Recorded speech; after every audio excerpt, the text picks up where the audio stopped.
سامعین، یہ پہلی بار نہیں تھا جب پاکستان اور انڈیا کے درمیان مکمل جنگ ہوتے ہوتے رہ گئی ہو۔ نومبر 1986 میں بھی راجستھان کے صحرا میں انڈین فوجوں کے اجتماع نے خطے میں شدید کشیدگی پیدا کر دی تھی، جس پر پاکستان نے بھی اپنی بری اور فضائی افواج کو ہائی الرٹ کر دیا تھا۔ اس دوران پاکستان کے فوجی سربراہ جنرل ضیاء الحق اچانک ایک کرکٹ میچ کے بہانے بھارت پہنچے اور بھارتی وزیر اعظم راجیو گاندھی کے کان میں کچھ ایسا کہا جس سے ماحول یکدم تبدیل ہو گیا۔ اس تاریخی لمحے کی تفصیل جاننے کے لیے سنیے BBC ریڈز میں عادل فاروق کی تحریر، جسے پیش کر رہے ہیں عمر آفریدی۔ نومبر 1986 سے فروری 1987 تک پاکستان انڈیا کی جانب سے حملے کا سخت خطرہ محسوس کر رہا تھا۔ ایسے میں پاکستان کے فوجی سربراہ جنرل ضیاء الحق کی ٹیسٹ میچ دیکھنے کے لیے اچانک دلی آمد۔ انڈین وزیر اعظم راجیو گاندھی کی طرف سے بے دلی سے استقبال، ضیاء کی راجیو سے سرگوشی، موقع کے ایک عینی گواہ کے مطابق، جسے سنتے ہی راجیو گاندھی کی پیشانی پسینے سے تر ہو گئی۔ جنرل ضیاء نے سرگوشی میں ایسا کیا کہا کہ فروری کی سردی میں بھی راجیو گاندھی کے ماتھے پر پسینہ آ گیا تھا؟ یہی سرگوشی آج BBC ریڈز کا موضوع ہے۔ تحریر عادل فاروق کی ہے، میں عمر آفریدی ہوں۔ آپ سن رہے ہیں BBC ریڈز۔ انڈین وزیر اعظم نے پاکستانی صدر سے ملتے وقت سرد مہری دکھائی تو راجیو گاندھی کے مشیر خاص بہرام نم موقع پر موجود تھے۔ وہ بیان کرتے ہیں، جنرل صاحب میچ دیکھنے کے لیے جے پور جانا چاہتے ہیں، تم ان کے ساتھ جاؤ گے؟ راجیو گاندھی نے یہ بات مجھ سے کہی، پھر کسی گرمجوشی کے بغیر اور غیر دوستانہ انداز میں اپنا ہاتھ جنرل ضیاء کی طرف بڑھا دیا۔ یہ دیکھ کر کہ اس قدر سرد مہری کے باوجود ان یعنی جنرل ضیاء کے چہرے پر مسکراہٹ تھی، میں نے سوچا کہ یہ شخص کتنے مضبوط اعصاب کا مالک ہے۔ عین اسی لمحے جب میرے ذہن میں یہ خیالات ہلچل مچا رہے تھے، جنرل ضیاء نے سرگوشی کے انداز میں چند جملے کہے۔ میں نے دیکھا کہ یہ جملے سنتے ہی راجیو گاندھی کی پیشانی پسینے سے تر ہو گئی۔ جنرل ضیاء الحق نے راجیو گاندھی سے سرگوشی میں کیا کہا تھا؟ تفصیل سے پہلے اس وقت دونوں ملکوں کے درمیان کشیدہ حالات کا ذکر۔ 18 نومبر 1986 پاکستانی سرحد کے قریب واقع راجستھان میں انڈین فوجوں کا اجتماع۔ ظاہری مقصد براسٹیک کے نام سے فوجی مشقیں۔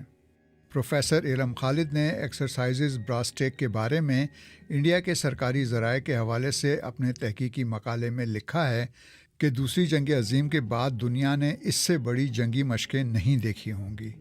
انہوں نے مشقوں کے 3 مقاصد بیان کیے ہیں: تصادم کی صورت میں انڈین افواج کی نقل و حرکت کی اہلیت جانچنا، تصادم کی صورت میں فوجی کمک کی اہلیت پرکھنا اور پاکستانی مسلح افواج پر اپنی بالادستی ثابت کرنا۔ جارجیا سدرن یونیورسٹی کے پروفیسر شفقت ہاشمی لکھتے ہیں کہ رقبے کے اعتبار سے ان مشقوں کا دائرہ انڈیا کے راجستھان یعنی پاکستان کے بہاولپور اور رحیم یار خان سے لے کر پاکستان کی بحری سرحدوں کورنگی کریک تک وسیع تھا۔ ان میں انڈین ایئر فورس کے جیگوار اور مگ طیارے حصہ لے رہے تھے۔ پاکستان محسوس کرتا تھا کہ اس دوران میں اس کی ایٹمی تنصیبات پر بھی حملہ کیا جا سکتا ہے، اسی لیے اپنی آرمرڈ کور اور سدرن ایئر کمانڈ کو انڈین سرحد کے قریب تعینات کر دیا۔ Institute of peace and conflict Nayi Delhi کے پروفیسر PR چاری نے اپنی کتاب Indo Pakistan nuclear standoff میں لکھا ہے کہ اصل منصوبہ یہ تھا کہ پنجاب پر حملہ کر کے اسے سندھ سے کاٹ دیا جائے تاکہ پاکستان کی ایٹمی صلاحیت کے حقیقت بننے سے پہلے ہی اس کا خاتمہ کر دیا جائے۔ امریکی دفتر خارجہ کی تجزیہ کار ہولین ایلیزا نے اس سلسلے میں خیال ظاہر کیا کہ ان دنوں پاکستان کے صوبہ سندھ میں صورتحال خاصی خراب تھی۔ انڈیا اس سے فائدہ اٹھانا چاہتا تھا۔ The use of force, military power and international politics کے مصنف اور دفاعی محقق رابرٹ آرٹ لکھتے ہیں کہ اتنے بڑے پیمانے پر فوجی مشقوں کا مقصد پاکستان کو مشتعل کرنا تھا تاکہ وہ جوابی کارروائی کرے، جس سے انڈیا کو اس کی جوہری تنصیبات پر حملے کا موقع مل جاتا۔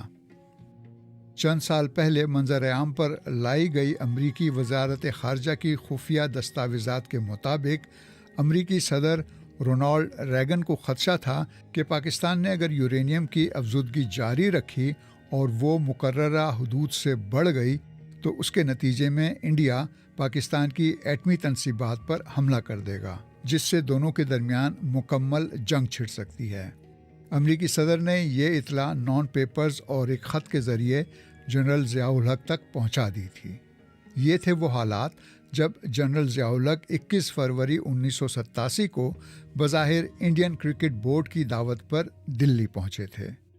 وزیر اعظم راجیو گاندھی جنرل ضیاء سے نہیں ملنا چاہتے تھے، مگر قریبی مشیروں اور حزب اختلاف کے مشورے پر انہوں نے ان کے استقبال کا فیصلہ تو کر لیا، لیکن ان کے انداز میں گرمجوشی نام کو نہ تھی۔ بہرام نم لکھتے ہیں کہ جنرل ضیاء نے راجیو گاندھی کا رویہ محسوس کیا، لیکن اپنے چہرے پر مسکراہٹ برقرار رکھی۔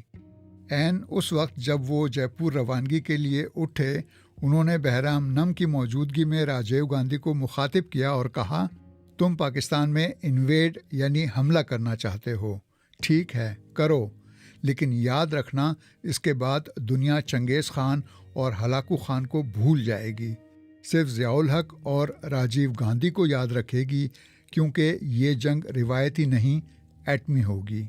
ہو سکتا ہے اس جنگ کے نتیجے میں پاکستان صفحہ ہستی سے مٹ جائے، لیکن مسلمان دنیا میں موجود رہیں گے، کیونکہ دنیا میں مسلمانوں کے بہت سے ملک ہیں۔ رہ گئے ہندو تو یاد رکھنا اس تباہی کے نتیجے میں ہندوستان مٹ گیا تو دنیا بھر سے ہندوؤں کا نام و نشان مٹ جائے گا۔ اگر تم نے میری واپسی سے قبل اپنی فوج کو واپسی کا حکم نہ دیا تو پاکستان پہنچتے ہی میرے منہ سے ایک ہی لفظ نکلے گا، فائر۔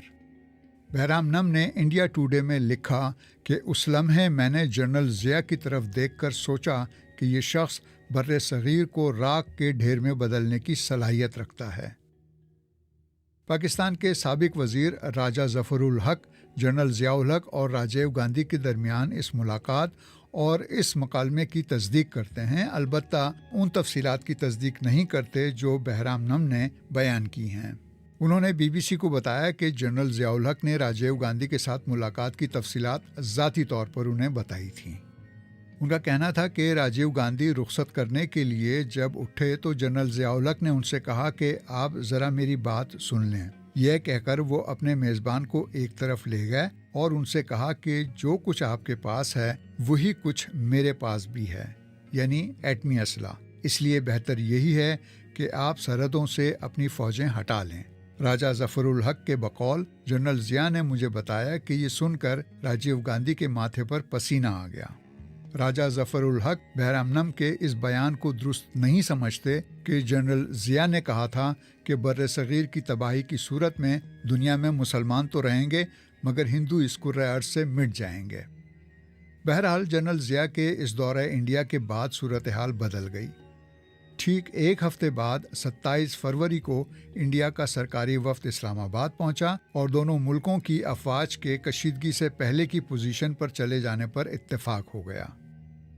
پاکستان کے فوجی حکمراں کے اس غیر معمولی دورے کے بارے میں امریکی اخبار واشنگٹن پوسٹ کے نامہ نگار رچرڈ ونٹراب نے ایک دلچسپ رپورٹ لکھی۔ انہوں نے لکھا کہ ایک ایسے وقت میں جب پاکستان اور انڈیا کی مسلح افواج سرحدوں پر آنکھوں میں آنکھیں ڈالے کھڑی ہیں، پاکستان کے صدر جنرل محمد ضیاء الحق 68 رکنی وفد کے ساتھ انڈیا پہنچ گئے ہیں۔ بظاہر ان کا یہ دورہ کرکٹ کا میچ دیکھنے کے لیے ہے۔ انڈین حکام یہ خیال تسلیم کرنے پر آمادہ نہیں دکھائی دیتے کہ یہ دورہ دونوں ملکوں کے درمیان کشیدگی کے خاتمے کے سلسلے میں کسی پیش رفت کا باعث بن سکتا ہے۔ اس کے برعکس اس دورے کے ذریعے، جسے کرکٹ ڈپلومیسی کا نام دیا جا رہا ہے، پاکستان انڈیا پر سفارتی سبقت حاصل کرتا دکھائی دیتا ہے۔ خود جنرل ضیاء الحق نے اپنی پہلکاری کو کرکٹ برائے امن کا نام دیا تھا۔ اس واقعے کے برسوں بعد معروف مبصر سوتک بسواس نے بی بی سی کے لیے ایک رپورٹ میں جنرل ضیاء کے ایک جملے کا ذکر کیا، جس میں جنرل ضیاء نے صحافیوں کو مخاطب کر کے کہا تھا، آپ انڈیا کے باؤنسر کے جواب میں میرے چھکے کو کیوں نظر انداز کرتے ہیں؟ اور سامعین، اس کے ساتھ ہی اب سیربین کا وقت ختم ہوا جاتا ہے، مگر اجازت لینے سے پہلے اب تک کی خاص خبریں۔